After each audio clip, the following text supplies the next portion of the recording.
There's one hero that just has not been celebrated enough for his contribution in fighting back against the woke MAGA right and all of the anti-Semitism and standing up for Israel. There have been all of these names. We've heard of Douglas Murray and of Aaron Milan and Ben Shapiro and Brandon Tatum. We've seen them, but we just really haven't heard as much about this guy, and I don't know why, because I personally think he is probably one of the best people out there doing such good work, and he happens to actually also be a personal friend of mine. Dave Rubin has been a clear and concise voice of reason, not just throughout this conflict, but basically since he turned from the left to the right. And now he's hitting with some very hard facts on Piers Morgan against the woke right movement and trying to explain what is really going on. Like always, I think he does a tremendous job, not just with humor, but with clarity and precision that most people don't have. Before we jump into the clip, please make sure that you're following our channel. You know the drill. We are here every day trying to get radically rational commentary out there, and all we need is for you to hit that follow button. Thank you very much. Let's dive right in.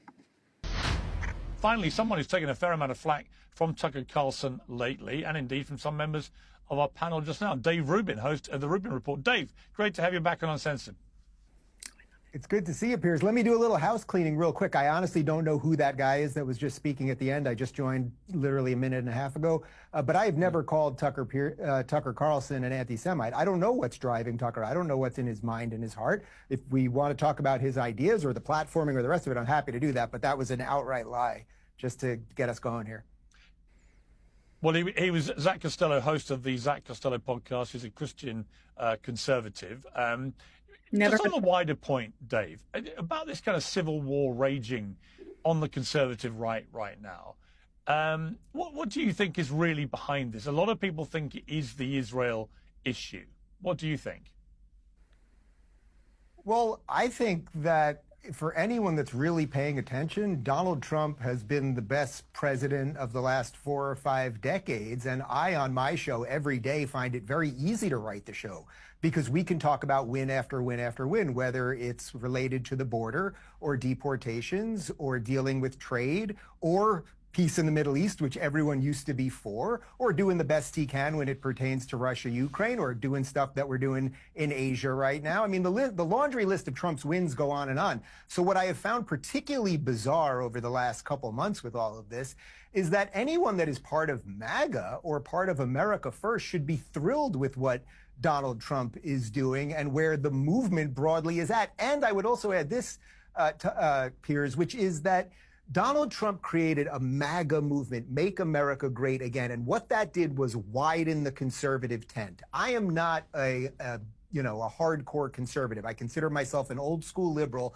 But what Donald Trump did was bring us in. He brought in pot smoking, mushroom eating Joe Rogan. He brought in Democrat Bobby Kennedy. He brought in Tulsi Gabbard, who was running as a Democrat only 4 years ago. The laundry list of people that had nothing to do with republicanism or conservatism, that Donald Trump widened the tent because we loved America.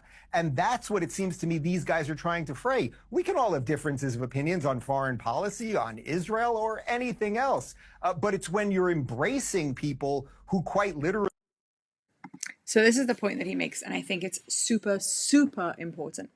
Donald Trump's Make America Great Again is doing exactly that. It is making America great again. America went from being the laughing stock of the world to being really serious competitor. And I'm not just talking militarily. With the trade deals, with Russia, with the peace deals, he's kind of gone out of his way to try and unite a huge amount of the MAGA base. And the problem with this is that every single one of Americans' enemies doesn't like that. And therefore they're working to break it in from within. Again, the playbook is very simple.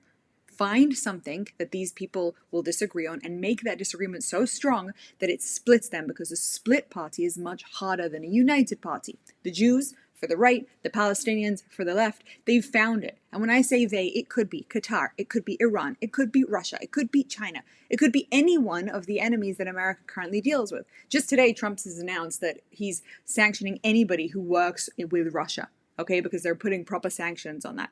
The Russians are famous for trying to infiltrate into Western society, as are the Chinese with TikTok.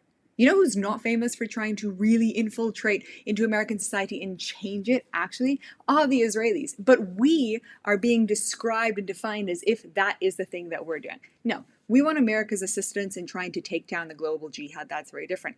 And that's something that Qatar is afraid of. What he's saying here is, for some reason, I don't know, Dave doesn't know if it's actually Tucker Carlson's really an anti-Semite, why he's doing this. But what he's seeing is these personalities that are used to disagreeing on lots of things. Dave and Tucker. Dave's gay. Ben Shapiro's very much not gay. Tucker Carlson's totally different. They all had these differences of opinions, but they were willing to come together. And now that's being split, and that's the thing that nobody's focusing in on. That's the thing that people need to be focusing in on. You can obviously have disagreements. You can have disagreements on a million different things under one government. The point is to try and move America forward. And what's not allowing that to happen right now is this split, which is making everybody focus so inwards on the hate. And I love that point. I think it's so accurate and it's so important and such an important reminder for us. So we're sitting here being like, Israel, Israel, Israel. That is not the question. That's never been the question. That is not even a remotely important question. The question is how you move America forward. And yes, you could have divisions of opinions on foreign aid and which way it works. But what we know for a fact is what destroys America is lack of unity, is lack of togetherness, is lack of pushing forward, is hating within each other, bringing each other down. That is the most destructive thing of all. And that's the question Americans need to be asking themselves.